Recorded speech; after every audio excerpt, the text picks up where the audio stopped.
Collector ने ली कृषि और आनुषंगिक विभागों की समीक्षा बैठक। विभागीय योजनाओं का बेहतर क्रियान्वयन कर किसानों एवं ग्रामीणों के आर्थिक विकास हेतु करें सार्थक प्रयास। कलेक्टर श्री हरीश एस रवि फसल सीजन में सूरजमुखी के पैदावार को बढ़ावा देने पर बल। कलेक्टर श्री हरीश एस ने कहा कि कृषि और आनुषंगिक विभागों द्वारा विभागीय योजनाओं का बेहतर क्रियान्वयन कर किसानों और ग्रामीणों के आर्थिक विकास के लिए सार्थक प्रयास किए जाएं।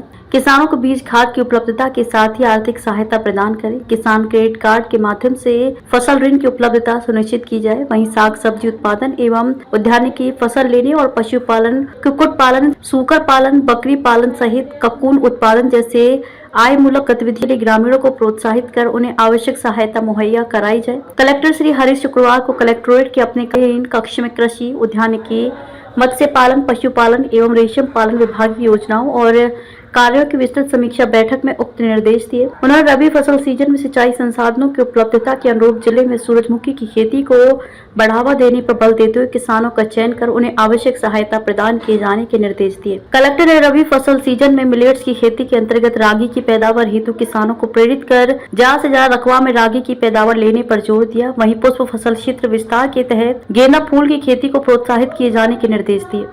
उन्होंने जिले में कटहल की खेती को भी बढ़ावा देने के लिए पहल करने की आवश्यकता बताई। कलेक्टर ने जिले में मछली पालन के लिए प्रधानमंत्री मत्स्य संपदा योजना अंतर्गत किसानों को स्वयं की भूमि में तालाब निर्माण के लिए सहायता प्रदान किए जाने के लिए कहा। वहीं ग्रामीण इलाके में ग्राम पंचायतों के अधीन अधिकाधिक तालाबों के पट्टे स्वयं सहायता समूहों तथा मछुआ समितियों को प्रदान करने के निर्देश दिए। उन्होंने जिले में झींगा उत्पादन को भी प्रोत्साहित करने हेतु किसानों को लाभान्वित किए जाने के लिए कहा।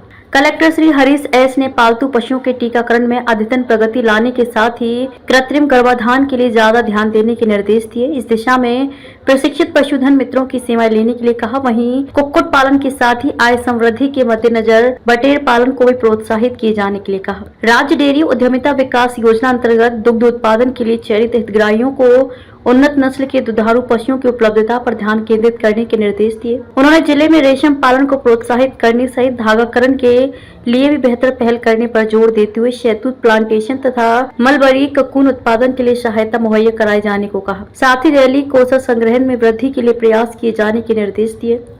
बैठक के दौरान राष्ट्रीय कृषि विकास योजना, प्रधानमंत्री किसान सम्मान निधि योजना, बीज ग्राम योजना, किसान समृद्धि योजना, राष्ट्रीय जल ग्रहण क्षेत्र विकास परियोजना, राज्य पोषित योजना, राष्ट्रीय बागवानी मिशन इत्यादि की विस्तृत समीक्षा की गई।